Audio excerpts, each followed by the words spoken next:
Hey, this is J.R. Harris. And Joe Cortana. And thank you for being with us on our Q&A series for homeowners' questions that will be answered when facing foreclosure. The next question that we have lined up is actually one that I'm going to have Joe talk to us about. It says, what if I'm a homeowner thinking about bankruptcy? When should I file bankruptcy? What should I do with it? And what things should I consider when facing bankruptcy? Well, you know, JR, a lot of people make this mistake that a bankruptcy will stop a foreclosure. It's very important that you know that a bankruptcy will not stop a foreclosure. It will stop it for a period of time and while you go through the bankruptcy. Now, your debt, most likely, if you do a 7, okay, now, of course, you need to talk to an attorney about this, but generally what you need to understand is that once the bankruptcy is taken place, now the judgment or whatever has occurred, you know, be it a Chapter 13 repayment plan or a Chapter 7, the bankruptcy will be finished and now the foreclosure will be reinitiated. So you will have a bankruptcy and a foreclosure. Right. So here's the thing that you guys need to understand is that with the foreclosure on your record, it just halts it through the bankruptcy, but it does start up once the bankruptcy is done. Right. But here's the other thing that I caution you about.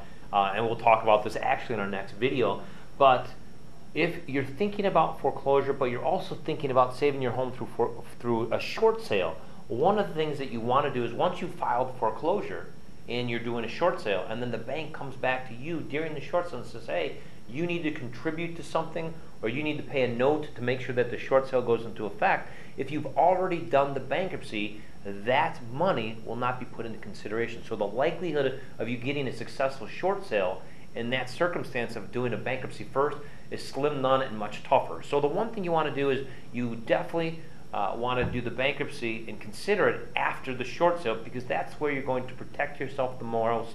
And any debt that you do accumulate through the short sale, and usually you don't have to, but a lot of times the bank will throw that against you when they know that you've already filed bankruptcy. I've had it happen with numerous liens, numerous lenders, and numerous people. So if you're thinking about a short sale versus a foreclosure, short sale saving your credit, saving you time, saving the anguish that you've already had, and you're thinking about bankruptcy, do it afterwards. That is the easiest time for you, and it's going to protect you the most. I will tell you this, most attorneys will just want you to do the bankruptcy sooner than later because it does dissolve the debt that you're owed, but they get paid sooner than later. So no offense against attorneys, and no offense to anyone else, but you know, the biggest and best time to protect yourself in case you have a note or other things that pop up is after the short sale. So hopefully that answers your question. If you're thinking about bankruptcy, stop. Don't do anything, and we'll see you on the other side.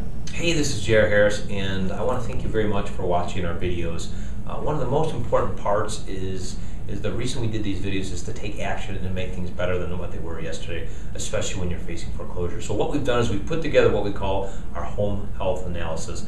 This is the next step in the game here. So what that is that we have put together a series of questions to ask homeowners just like yourself the most important and exact questions you need to have answered in order to move forward and find financial freedom. So what I want you to do right now is I want you to go to www.homehealthanalysis.com, put your email and name in there, and take this quiz. This quiz is going to give you the exact roadmap of what to do and where to go next when facing foreclosure. There's about 17 questions. It should take you no more than 3 minutes, 180 seconds at most, and find out exactly what you need to know for your specific situation. Every situation is different, every person is different, every home is different, so I want to make sure that you know exactly what to do next. So we'll go to www.homehealthanalysis.com and take your questionnaire today. These questions have been specifically made to make sure that you know exactly what to do. Now, here's the biggest thing is that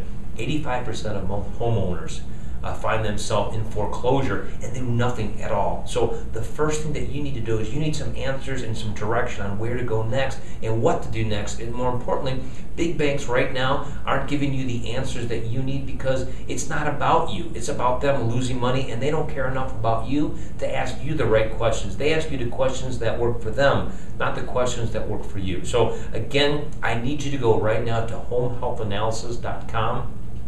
Give me your email and your name and go through the 17 questions, and you'll get an instant answer to exactly what to expect and exactly what to do next. So it's a fantastic tool. It's free to you. It won't cost you a dime. And go take action and do it now. And we'll see you on the other side. Thank you.